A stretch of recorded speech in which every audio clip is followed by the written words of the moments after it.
जय भीम, नमो बुद्धाय साथियों। मैं लखनऊ से संघमित्रा गौतम, लक्ष्य कमांडर, भारतीय समन्वय संगठन लक्ष्य। साथियों, परम पूज्य बाबा साहब डॉक्टर भीमराव अंबेडकर जी ने 14 अक्टूबर 1956 को नागपुर में करीब 5 लाख अनुयायियों के साथ में बुद्ध धर्म को स्वीकार किया था। उसके अगले ही दिन उन्होंने एक ऐतिहासिक भाषण दिया था। उसका मैं तीसरा वीडियो बनाने जा रही हूँ। मनुष्य और पशु में अंतर। पशुओं को जीवित रहने के लिए कुछ संग्रह करने की आवश्यकता नहीं है, पर मनुष्यों को, जिनके पास शरीर के अतिरिक्त संवेदनशील मस्तिष्क भी है, इसकी आवश्यकता पड़ती है। शरीर के साथ साथ मस्तिष्क का भी विकास होना चाहिए। मस्तिष्क में शुद्ध विचार लाने चाहिए। मेरा विश्वास है कि जो देश खाओ पियो और मौज करो के सिद्धांत पर चल रहे हैं, उनका अनुसरण हमारे लिए जरा भी लाभदायक ना होगा।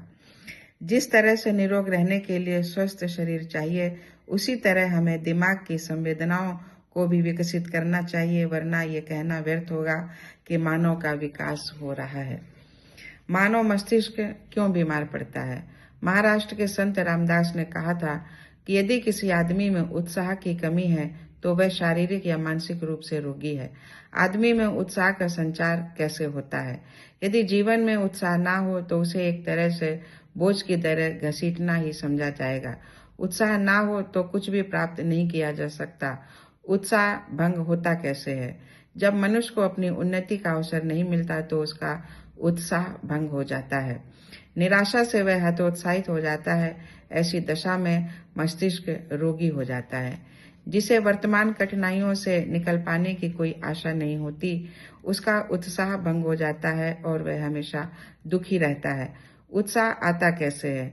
यदि व्यक्ति को ऐसा वातावरण मिले जहां वह महसूस करे कि उसे श्रम का यथोचित पुरस्कार मिलेगा, तभी उसे प्रेरणा मिलेगी और उसमें आशा का संचार होगा।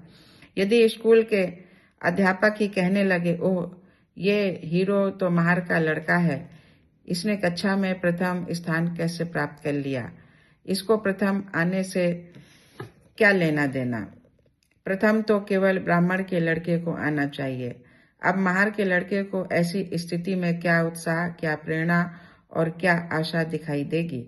अपने जीवन में वो कैसे उन्नति करेगा? प्रेरणा और उत्साह के लिए एक स्वस्थ और सशक्त दिमाग चाहिए, जो मनुष्य सारी बाधाओं को पार कर लेने में सक्षम होता है। उसमें निज विश्वास, साहस और उत्साह होता है। दुर्भाग्य से हिंदुत्व के सिद्धांत असमानता और अन्याय के सिद्धांत हैं। यहाँ उत्साहित होने का कोई अवसर ही नहीं है। जब तक अछूत हिंदुओं के गुलाम बने रहेंगे, उनमें बेहतर जिंदगी के लिए किसी भी आशा, प्रेरणा और उत्साह का संचार नहीं हो सकता। वे ज्यादा से ज्यादा कुछ सैकड़ा बाबू पैदा कर सकते हैं जो अपना पेट भरने के अलावा कुछ नहीं कर पाएंगे। इसके अलावा वे और क्या कर पाएंगे? उन्हें अन्याय और अत्याचार को बचाने के लिए बड़े बाबुओं की जरूरत पड़ेगी। आम अछूतों को कुछ नहीं मिल पाएगा। हिंदुत्व में जो विचारधारा प्रवाहित हो रही है, उससे अनुसूचित जाति के लोगों को ना तो कोई प्रेरणा मिल सकती है और ना ही उत्साह का संचार हो सकता है।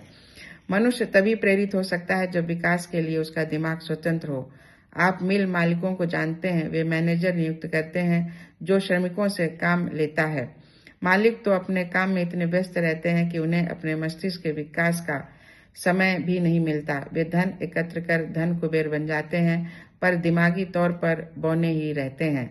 हमने ये जन आंदोलन मस्तिष्क को विकसित और शिक्षित करने के लिए प्रारंभ किया है। अपना स्वयं का अनुभव उदाहरण के रूप में देने के लिए क्षमा करें। मैं आपको बताऊंगा कि मैंने कैसे शिक्षा ग्रहण की है। गरीबी के कारण मैं शरीर पर केवल एक लंगोट पहनकर स्कूल जाता था। मुझे वहां पानी नहीं पीने दिया जाता था। मैं कई दिनों तक स्कूल में बिना पानी के ही रहता था। मेरी माँ ने मुझे सिखाया था कि मैं अजनबियों को सम्मान सहित संबोधित किया करूं। ये विनय मेरे परिवार की परंपरा थी। हम लोग पोस्टमैन को पोस्टमैन मामा कहते थे। हमारे स्कूल में एक महिला परिचारिका थी जो जाति से मराठा थी। उसके लिए मेरा बस्ता भी अछूत था। प्यास लगने पर मुझे नल नहीं छूने दिया जाता था। मुंबई के एल्फिंस्टन कॉलेज में भी छुआछूत व्याप्त थी। ऐसे वातावरण में क्या उम्मीद की जाती? छुआछूत केवल शिक्षा से नहीं मिटाई जा सकती, ब्रिटिश हुकूमत के समय में वायसराय की कार्यकारी परिषद का सदस्य था। लॉर्ड लिनलिथगो वायसराय थे। सामान्य शिक्षा के लिए कुछ धन का प्रावधान किया गया। इसमें से 3 लाख रुपए अलीगढ़ मुस्लिम विश्वविद्यालय को और इतनी ही राशि बनारस हिंदू यूनिवर्सिटी को आवंटित की गई।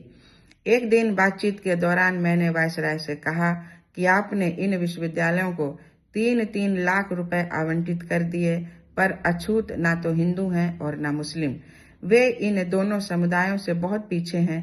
जनसंख्या के हिसाब से अनुसूचित जाति के लोगों की शिक्षा के लिए भी उचित धनराशि आवंटित की जानी चाहिए। लॉर्ड लिनलिथगो ने कहा कि मुझे जो कहना है वो लिख कर दूं। मैंने उन्हें लिखित ज्ञापन दिया। यूरोपीय लोगों का विचार प्रायः सौहार्दपूर्ण होता है। वे मेरे प्रस्ताव से सहमत हुए और अनुसूचित जाति के लोगों के लिए 3 लाख रुपए आवंटित कर दिए। अब सवाल ये उठ खड़ा हुआ कि इस धन को कैसे व्यय किया जाए। वायसराय चाहते थे कि यह धन अनुसूचित जाति की लड़कियों की शिक्षा पर व्यय किया जाए। उन्होंने सलाह दी कि इसमें लड़कियों का छात्रावास बनवा दिया जाए। यदि यह धन अनुसूचित जाति की लड़कियों के लिए छात्रावास बनवाने में व्यय किया जाए तो इसके बाद उनके भोजन आदि के अन्य खर्च आ पड़ेंगे। हमारे गरीब लोग इसकी व्यवस्था कैसे करेंगे? इस तरह से शिक्षा की समुचित व्यवस्था कैसे होगी? फिर उनकी शादी का भी तो सवाल है। इस दौरान सरकार अपने अन्य कार्यों में खर्च करती रही, पर अनुसूचित जातियों के लिए आवंटित धन को अवरुद्ध रखा।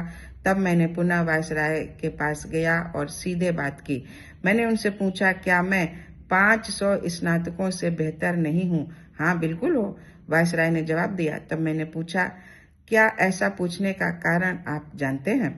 उन्होंने ना में जवाब दिया। मैंने वायसराय को विश्वास दिलाया कि विदेशी विश्वविद्यालयों से उत्तीर्ण स्नातक अपने देश के स्नातकों से 50 गुना अच्छे होते हैं। मैं स्वयं 50 स्नातकों से अच्छा हूँ। मेरी शिक्षा इतनी विधिवत हुई है कि मैं किसी भी सरकारी पद पर पूरे विश्वास से काम कर सकता हूँ। मुझे ऐसे सुशिक्षित लोगों की आवश्यकता है जो मेरे समुदाय की भलाई के लिए प्रभावशाली ढंग से कार्य कर सकें। यदि आप अछूतों के उत्थान के लिए वास्तव में कुछ करना चाहते हैं तो ऐसे लोगों को पैदा करें जो उनका उद्धार कर सकते हों। केवल बाबू पैदा करने से कोई लाभ नहीं। लॉर्ड लिनलिथगो मेरे सुझाव से सहमत हुए और उसका नतीजा ये हुआ कि अनुसूचित जाति के 16 लड़के उच्च शिक्षा के लिए विदेश भेजे गए। इसमें से कुछ लोगों ने तो अवसर का पूरा लाभ उठाया और कुछ लोगों ने नहीं। वे अधपके ही घर वापस आ गए। इसका कारण था कि हिंदुत्व में दलितों के लिए उत्साहित होने का कोई अवसर नहीं, जबकि ब्राह्मणों व अन्य जातियों को ऐसा वातावरण उपलब्ध है। हिंदू धर्म में मानव विकास के लिए प्रफुल्लित वातावरण का अभाव है। ब्राह्मण क्षत्रिय से अच्छे, क्षत्रिय वैश्य से अच्छे और वैश्य शूद्र से अच्छे माने जाते हैं। हिंदुत्व मानव की असमानता का सिद्धांत नहीं मानता। न मालूम हिंदुत्व की इस दुर्दशा का अंत कब होगा। तो साथियों, अगला वीडियो फिर बनाती हूँ। तब तक आप इंतजार करें। जय भीम।